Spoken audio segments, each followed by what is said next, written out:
Joe, good morning. How are you?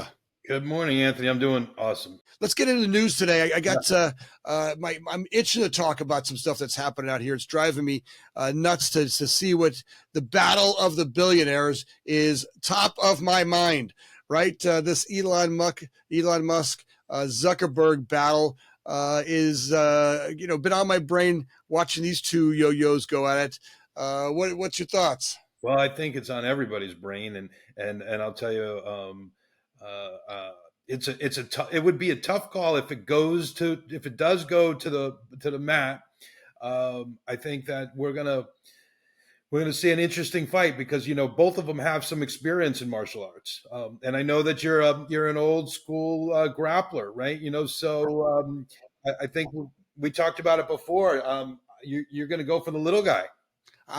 Listen, I know Musk is big. He's got the muscles, but as a grappler, I grew up wrestling and I used to love it when the big guys came to the mat, right? They were big, strong. And, if you're a good grappler, right? And he's a jujitsu expert, or he's been practicing jujitsu. If he can really bring that to the table, it's all about the right moves, the right holds, and you can really use his, Elon's strength against him. I think if it's a boxing match, size favors the bigger guy in a boxing match. But I think in a grapple, moves, technique is all about what he needs. And that's really what Zuckerberg's been training. So I got a feeling if he can get in there and grapple and tie him up pretty quickly, Well, he's safe. I think potentially, but our fellow podcaster Lex Friedman has been in the middle of seems to be training with both of them, but seems to be putting a little bit more effort on the Musk side of things, giving him some defensive strategies. I don't know, if Musk is a martial artist, he might be able to pick up on some of those pretty quickly. What do you think? I gotta look. It's all about moves, right? When you get into grappling, it's all about moves, holding, choke holds, arm bars.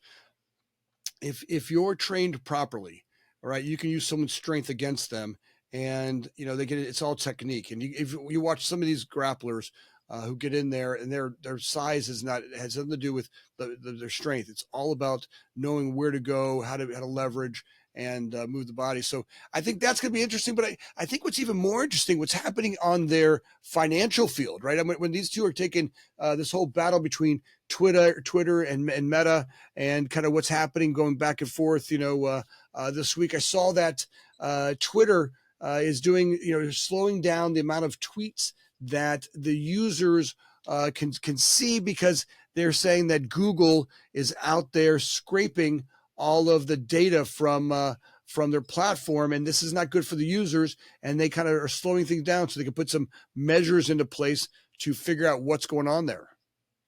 Yeah, I saw that. I'm not quite sure what Musk's thoughts on that are. I think that especially with Threads launching yesterday, that's not going to have the same throttles. I'm not sure how long he's going to keep that like that, because it's clearly going to be something that's going to get pitted against him. You were saying that with Threads launching yesterday, I'm not sure. I'm not sure if I missed it or not, but they in the first day got 10 million signups. 10 I million. mean, That's the largest gain of users. I mean, OpenAI was record setting, the last record setter, right? It really record setter. Now you've got Threads with this massive 10 million users in a day, right? 10 million users, right? Just think about what that does to the whole just the infrastructure of that platform, kind of where they're at with it. And what Zuckerberg, look, I to me it feels like game set match with what's going on with Zuckerberg. I think he's got Threads right now. He's saying, hey, between Instagram and Facebook, you can log in through those to your Thread account. That they're saying that Threads is giving you the ability to have longer tweets, or whatever you call them, a post, and you get to put a lot more function in there. There's a lot more function in there. By the way, I'd like to know from you guys, the audience, right now, what's your thoughts on that piece, right? I mean, let's go back. What do you think will happen if this whole thing bears out. Who do you think will win that fight between Elon and Zuckerberg? You think you guys? What do you think? What do you think So our audience so will think? Well, I think we should probably ask the question: what do we think that they're going to do in the cage match, and who's going to also win the actual business match here? Because I think they're two separate issues, even though everybody's bringing them together. Uh, Personally, Anthony, I'm going to take Musk. I think Musk is a tenacious, a guy who will do whatever it takes to win, and he's shown that over and over again. I know that Zuckerberg is a scrappy little guy who will go at it, and he's very focused. So it's going to be interesting to say. But I'm going to take Musk on this one. I'd love to hear what everybody thinks. What and so you're I'm gonna take the grappler. I'm gonna take Zuckerberg. I think Elon's stronger, and I love Elon. Look, I drive a Tesla. I love the guy. I think he's great.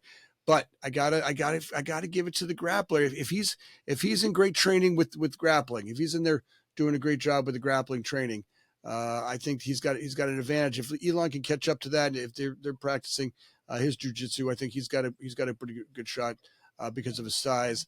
Just his overall length, I think, gives him a little bit of advantage on that. I'd love to see what our audience says. Audience, if you guys can take a second down below and just write your comment. Who do you say? Who wins what? Who wins the battle at in the cage match?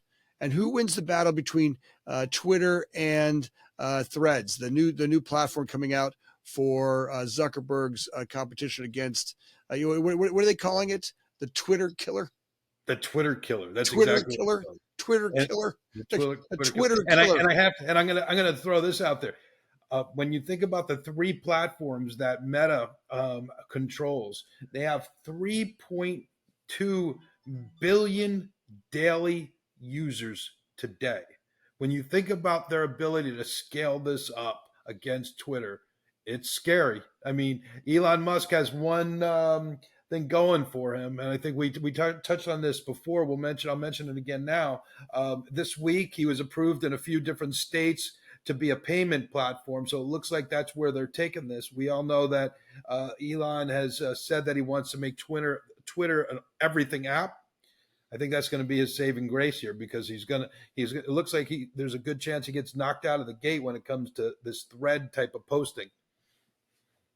Well, look, he started that whole financial payment online, right? He's the guy who really started one of the starters of what was the platform that he owned was PayPal. PayPal. That's right. That's right. He owned PayPal PayPal. Mafia.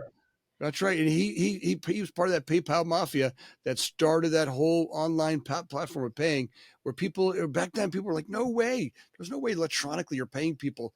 That was just unheard of. And today, I mean, look, my wife can't keep a credit card in her watch. She loses credit cards but she doesn't lose her phone. Well, maybe she doesn't often, but now she can put her, she puts all her stuff on the phone and she can walk up to a terminal and she can pay it with her, facial ID. And I mean, you could never imagine that. Look, when we were kids, you could never imagine that you would have done all that stuff. I mean, I know, imagine what we're doing now.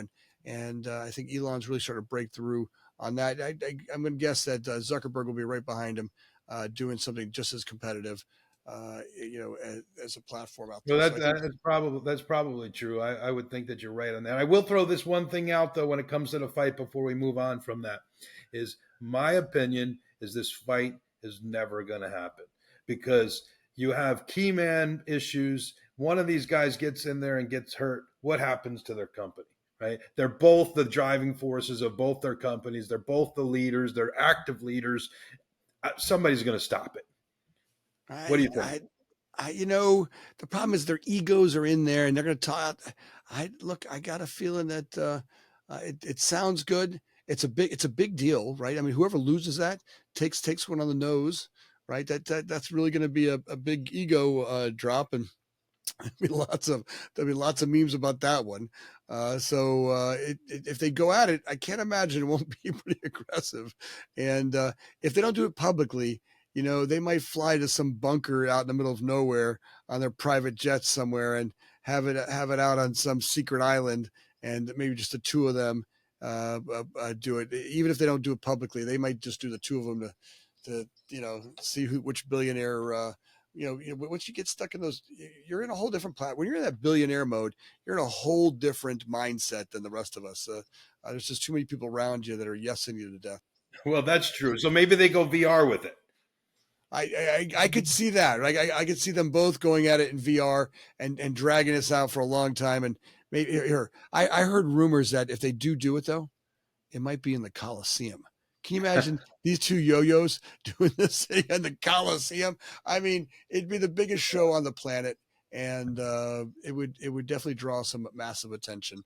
And look, if they could do it for a good cause, maybe that's not such a bad thing. If they could find a way to raise money to eliminate cancer, or find a way to save hunger, or maybe even get some environmental impact out of this, that might be worth that type of show. So Well, that's that's more to come. But let's keep that going. I saw some other stuff this week on AI already linked to layoffs for the industry that's created it, right? So that these AI developers, these programmers that created the AI, that they're already, they ramped up to hire all these people. They got AI to where it needs to be, or starting to get it to be where it needs to be. And now AI is starting to kick them out of their own jobs. Did you wow. hear that one? No, I didn't, but I mean, it's I guess it's part of what's going to happen across the board in all industries, right? It's we're going to have the developers, if they don't learn to become professional prompters, they're going to be out, right? They need to really understand how to manage the AI and not worry so much about development anymore. I mean, that's what it seems like it's going to. Well, I think that it just goes to the point of it's happening a lot quicker than any of us imagined, right? I mean, the cat is out of the bag. It is running. The places where forever people said, yeah, well, AI may be here one day, and look, it'll be good for figuring some stuff out, but creative people won't get impacted by it. The artist won't. I mean, artists will always have jobs. The poets will always have jobs. The writers will always have jobs. And turning out they're the first, They right? are You're the looking at you're they looking are at the AI that's doing these paintings, these drawings, and these amazing works of art that are beautiful, right?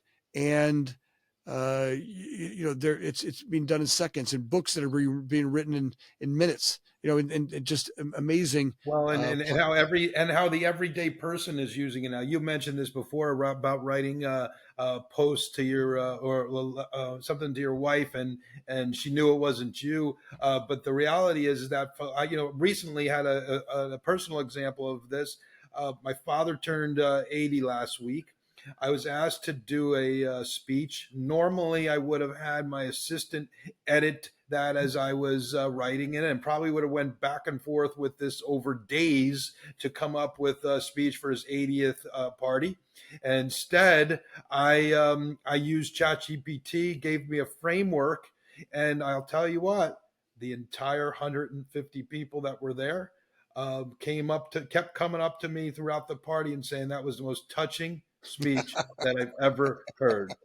Thank you for doing that for us, right? And Yeah, that was amazing, right? I mean, yeah, something that would have took me days and probably not half as good, I did in less than an hour. I mean, yeah, and that's pretty yeah. amazing, No, right? So I when we think think, that's exactly the start of where we're going, right? There's this exciting stuff that happens where you got this assistant, right? But as it starts to nudge out some jobs, change some things that happen, this is where I think it's more important now than ever before to stay as conscious as possible, right? To keep heads up, stay out of that fear, right? It can be really easy to check out in fear right now, right? Where people are just panicking a little bit, right? Get a little nervous about it. Oh my God, the world's ending. How could it happen? This is, look, all that does is shuts us down. When we take an opportunity to do stuff like this, get creative, start writing amazing speeches, write great posts, find ways to enhance the conversations that we're having with people. Really start to look at this thing from how do we run businesses and companies smarter.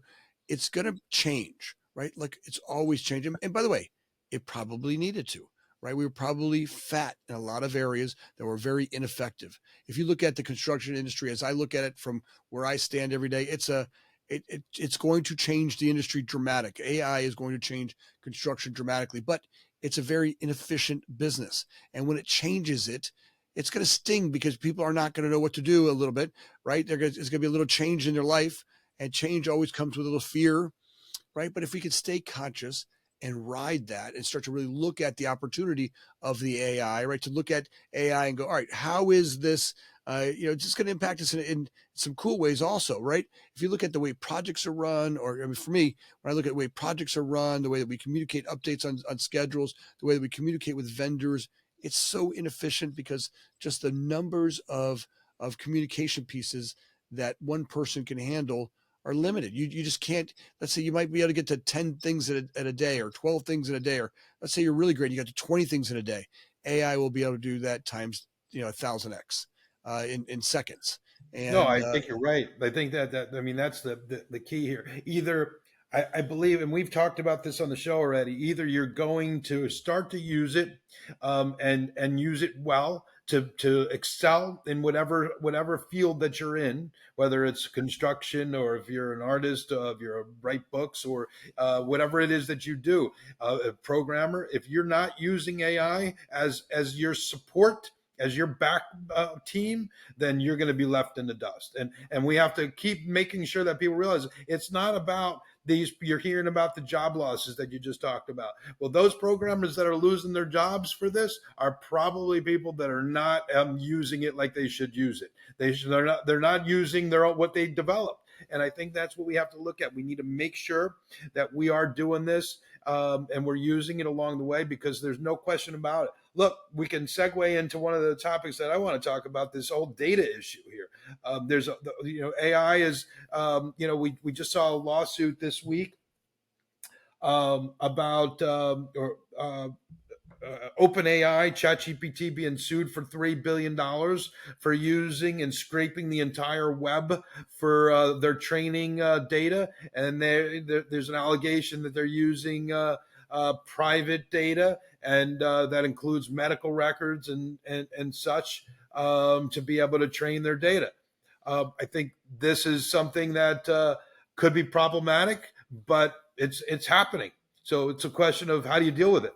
well, so I don't know. I feel really uncomfortable when I feel like it's intrusive, right? When it's collecting my data, and I don't know what it has on me, right? This is where AI scares me, in that it knows more about me than I know about myself, right? When I go through and look at uh, you know different credit card companies, or different bank stuff, or people I hang out with, right? There's little parts of me they know, right? So if I'm going to a bank loan, I present them with a case I want them to see, right?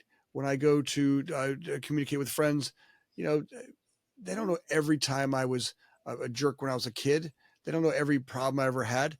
But today, with the amount of data that's getting collected from the internet, right, the amount of sourcing that's happening right now with the internet, I mean, they're going to these bots are being able to go out there and collect data from every source that's out there, public records. Every time you ever got in trouble as a kid, there's all kinds of places that it's going to impact. And I don't know that I wanted to know that much about me, and that fear kicks in a little bit. But then the question becomes, once that's over, ultimately, once that's over, and you know everything about me, what do I got to lose then? Right? Is that the? I mean, I don't know. Do you let it go and know everything it needs to know about you, and then it knows you? But the problem is, then does it manipulate you better? Does it have an ability to manipulate you? Well, I think that it probably does. So you have to me, you have to know that unless you're going to be one of those people that goes completely off the grid, stops doing anything that could be scraped on the internet, stops using credit cards, is basically one of these guys that are going to go in hiding. Unless you choose to do that, to me, you have to accept that the world is going to know what. I mean, the internet is too easy to get to everything about you, and they're going to know it. So now you got to figure out how to best present yourself to the world and make sure you're doing the right thing. Because even though we're not China and we don't have a social score today, Effectively, that's being built with AI right now. I mean, do you think I remember that Black Mirror? It was a Black Mirror show where you end up with this social score, and now the whole everybody's judging you on your whole socialness. I mean, my kids have been taking photos of themselves. I mean, I'm glad that I didn't grow up in today's time, right? Oh yeah, I mean, it's come on, come crazy. on. When you and I were kids, the stupid crap that we did, right? I mean, I mean, you didn't know most of what I did, and thank God you don't know most of what I did because Yeah. I did some really stupid things as a kid. Now I look at these kids and my kids and look at what they're up to, and my daughters probably take, I'm going to say, 300 to 500 pictures of themselves a day on social media. Right, it's like half their face and their thing, and I'm at I'm not brushing my teeth, and oh look, I get these new socks on today, and then oh look, we're gonna go Starbucks. Oh look, I got the mocha macchiato, and I got the so a lot more being shared. But now, the question is, AI's out there gathering it all on us. Now, I'm not sure it hasn't been doing that all along. It's always been my statement is, hey, we don't know that it hasn't been doing that all along, and now it's just kind of releasing it that's happening. Yeah, well, I think it's probably been doing it all along. Look, ever since you've had. I mean, I don't know, the past couple of years, I'm sure you've noticed this with your phone. I mean, if I start talking about a topic, the next thing you know, Google's serving me up ads that are related to that topic. So I don't care what anybody says; it's listening, right? There's somehow or another, it is listening, and ever since the Google Assistant and the and Amazon. Assistants and Siri for Apple. Ever since they've been implemented, you're seeing this stuff in real time. You start talking to somebody about something, the next thing you know, you're being served up ads related to that topic. Period. It's happening. Yeah, I love it. So, audience, I want your opinion on stuff. I want you to tell me, what do you think what's your fear what's your fear, and what do you look forward to with AI? Like, what are the things with AI that scare you, right? What's out there that scares you with AI? So take a second, just write me a note. AI, it scares me because I don't want it to know about me, or whatever it is. Whatever excites you about AI, what scares you about AI, because I think that's stuff that we want to keep getting out there in the middle of public, right? Get out there and have all of us really start to look at it. But what I found was kind of funny was that they're out there. These AI platforms, these verbal platforms, are getting trained by social media. And the problem I have with that is, all right, so it's learned, its whole learning has been from Facebook and Instagram and Twitter. I mean, I'm not sure what the IQ is of that amount of information, of the information from those platforms.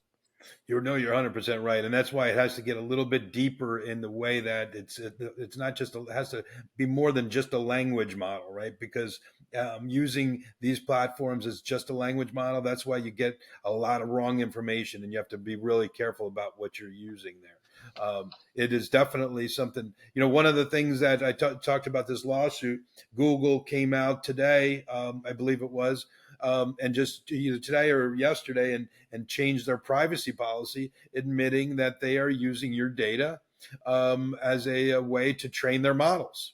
Right. That's So crazy. That's crazy. so, That's here. That's here. So we're saying, and have you ever read any of those disclaimers? I haven't. I mean, I go through, there are 25 freaking pages somewhere, and they sneak a line and it says, "Oh, by the way, we can use all this data for our use somewhere." That's yeah, well, crazy. and that's what they're doing, and they did that literally. They came out today, and on top of everything else they're using it for, and we are using it for your to train AI right now, our AI program. So when you think about that, it's scary about what Do you stuff let they're them do that when it asks you, "Hey, do you want us to?" Do you let it do that to make it easier for you to search or make it? Do you say yes to that? I have. I've said yes to it because I kind of feel, I think I'm yes like, too. Yeah. man, what are they going to find out about me? But now sometimes I wonder, have I opened the door for them? Audience, I'd like to know from you guys. Do you let them? Do you let them in? Do you let them come in, and whenever they ask, can we use your information to make it easier for you? Yeah, I mean, I definitely have. I mean, think about it on Google Maps. If you've used Google Maps before, it's tracking you. It's unless you tell it not to track you, and then it has all the features go away if you tell it not to track you. So just mark my words. I used to say when I was a long time ago, I said, one day you're going to pay the internet not to post what you search on the internet. There's going to be a time in our future, just mark my words, right? All those guys that are out there surfing those dirty websites, all those women out there checking those dating apps, all those places, people you're searching and watching, right? All those people you're creeping on. Somewhere in our future, you're going to have to pay the internet not to post or not to be able to secretly do what you're doing. It's going to know so much about you. And that doesn't feel so healthy for me. That doesn't feel so good to feel that the internet's my watchdog. So we got a lot to talk about. We'll keep our eye on that. This week's been another amazing week of developments that are out there. Audience, as you guys come up with stories and ideas, by the way, we'd like to have you on the show. Come on the show and talk a little bit about what your opinion is on something. Bring it on board. We're always loving to have different people and different topics. So welcome to the Future Factory, Joe and Anthony. Talk. Joe, another great week. Thank you. Anthony, thank you as always, and we'll talk to you later.